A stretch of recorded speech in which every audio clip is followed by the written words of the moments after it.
Bien le bonjour les amis, bienvenue dans cette nouvelle vidéo. Si tu ne me connais pas, je suis Amélie du compte Instagram Fibre Inconnue et aujourd'hui on va parler tufting. Et je vais donc te montrer comment créer ce coussin tufté. Comme d'habitude, si tu aimes ce genre de vidéo, si tu veux me soutenir, n'hésite pas à t'abonner, à mettre un petit commentaire et à liker, ça fait toujours plaisir. Et je te laisse avec le reste de la vidéo. Avant toute chose, tu auras besoin d'un tufting gun. Le mieux c'est d'en prendre un qui fait cut et loop, d'un cadre à tufter, de toile de moine, de laine, d'un bobinoir, de colle à moquette, d'une tondeuse, d'une brosse métallique, d'une brosse anti-peluche et d'une paire de ciseaux. Je te mets tous les liens en barre d'infos, comme ça tu pourras tout retrouver assez facilement. Je peux donc passer au tufting. Avant tout, je commence par régler la taille de mon cadre en fonction de celle de mon modèle. Ici, j'ai un cadre qui est quand même assez grand. Je n'ai pas besoin de tout ça, donc je vais le réduire au maximum.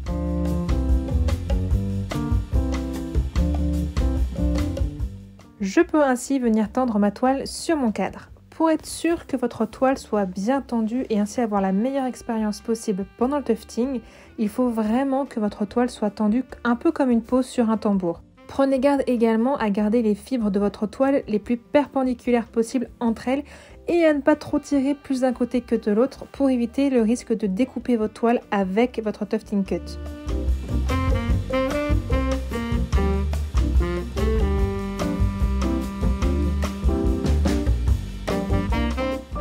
Une fois que c'est fait, je peux venir reporter mon design sur ma toile. Pour cette fois, j'ai créé ma forme sur du canson un peu épais, mais vous pouvez tout à fait le faire à main levée ou avec un projecteur. Ça va vraiment dépendre de votre design et de la manière dont vous avez envie de travailler. Et dans tous les cas, n'oubliez surtout pas que vous travaillez sur l'envers de votre toile, donc pensez à adapter votre design en fonction. Pour la laine, j'utilise de la laine acrylique en taille d'aiguille 4 que je vais doubler pour faire un remplissage plus rapide et plus dense. Avec votre tufting gun, il faut éviter de dépasser la taille 8, sinon vous risquez d'avoir des problèmes au niveau de la découpe avec votre tufting cut. Un petit zoom sur comment on enfile la laine sur le pistolet à tufter. On teste avant l'utilisation pour voir que tout fonctionne bien et c'est parti, on va pouvoir commencer la partie la plus fun. Pour ma part, quand je tufte, je commence toujours par délimiter les contours de ma forme, puis je viens la remplir en essayant de faire des traits très réguliers, pas trop espacés, pas trop collés. Après, tout va dépendre de la qualité et de l'épaisseur de la laine que vous utilisez. Et je ne sais pas si vous le verrez bien, mais je mets une vraie pression sur ma toile avec le pied de mon tufting gun pour être sûr que les ciseaux du pistolet s'insèrent entre les mailles de la toile et qu'elles ne viennent pas justement la couper. Si vous débutez, pensez vraiment à diminuer la vitesse de votre machine et à faire des essais sur les coins de votre toile. Ça vous évitera bien des déconvenues. Une fois que j'ai fait mes formes, je viens les travailler avec ma tondeuse. Mais vous pouvez tout à fait le faire avec une paire de ciseaux, ça fonctionne tout aussi bien. Cela me permet de prédéfinir mes formes et ça me fera gagner énormément de temps pendant les finitions. Ça évite aussi que les fibres roses ne se fassent prendre au passage du pistolet et emprisonner avec des fibres blanches par exemple.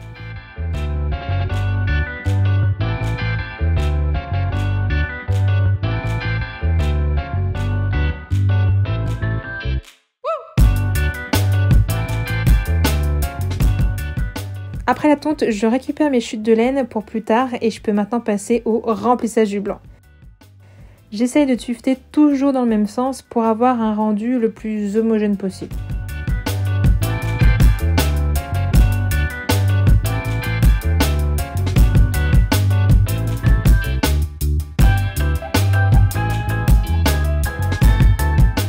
Une fois que c'est fait, je viens couper au ras des fils de la laine qui dépasse à l'arrière et je vais pouvoir passer au collage.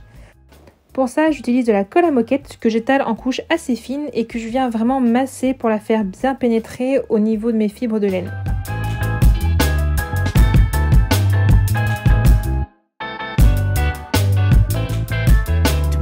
Hours later.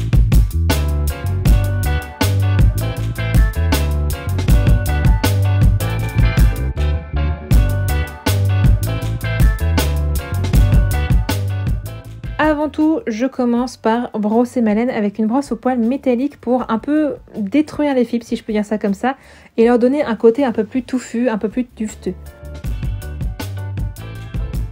J'en profite également pour passer un bon coup de brosse à bouloche pour enlever tous les excédents de laine.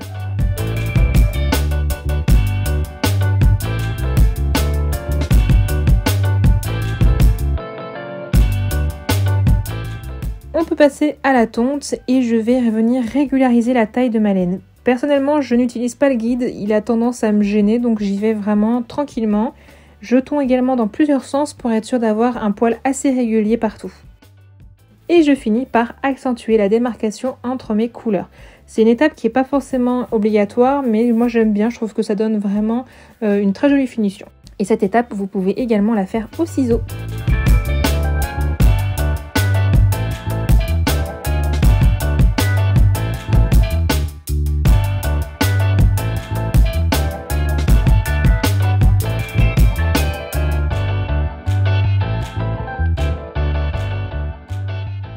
Une fois que c'est fait, j'enlève ensuite tout l'excédent de toile pour ne garder qu'environ 2 cm sur tout le tour et je viens brûler les bords pour éviter qu'ils ne s'effilochent.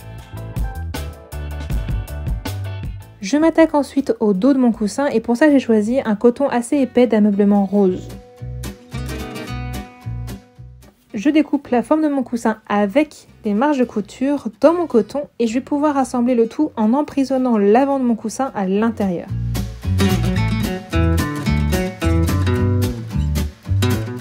J'épingle les deux toiles ensemble en veillant à laisser un espace assez large pour pouvoir retourner mon coussin par la suite.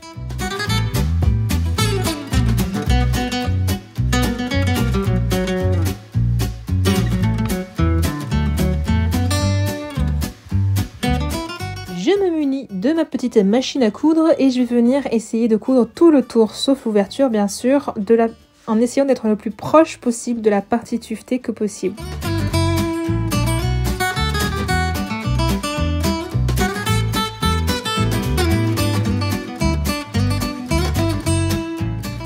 Une fois que c'est fait, je vais pouvoir retourner mon travail sur l'endroit en le retroussant comme une chaussette.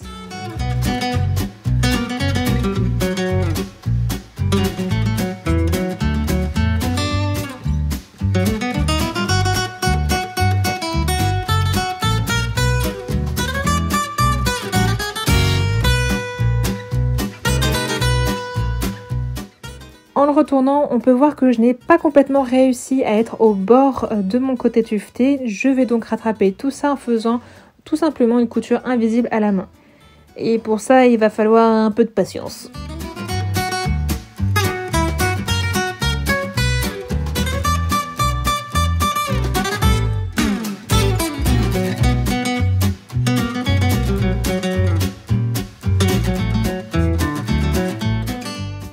Il est maintenant l'heure de donner un peu de vie et un peu de forme à ce coussin tout plat et pour ça je vais utiliser toutes les chutes de laine que j'ai accumulées lors de mes autres créations et tout à l'heure quand j'ai tondu ma laine. Vous pouvez bien évidemment utiliser du rembourrage classique ou si vous avez un vieux coussin, n'hésitez pas à récupérer l'intérieur pour pouvoir rembourrer celui-ci.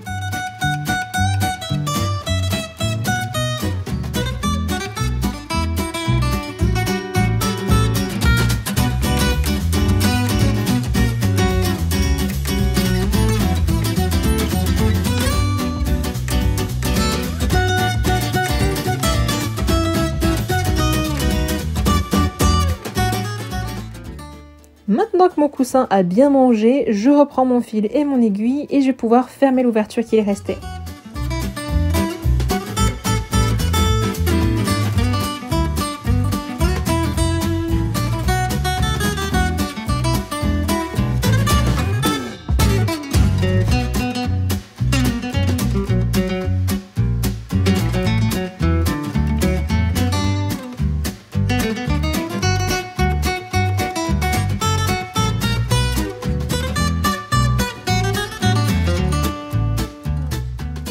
Un dernier coup de brosse pour se faire tout beau et voilà un coussin tuveté tout doux à installer sur mon canapé. J'espère que cette vidéo t'aura plu, qu'elle te sera utile. N'hésite pas à me partager ta propre création, que ce soit ce coussin ou un autre. Et également si tu veux que je te présente d'autres projets tuvetés ou d'autres versions de coussins un peu différents, n'hésite pas à me mettre dans la barre des commentaires. Et sur ce, moi je te dis à une prochaine fois pour une nouvelle vidéo.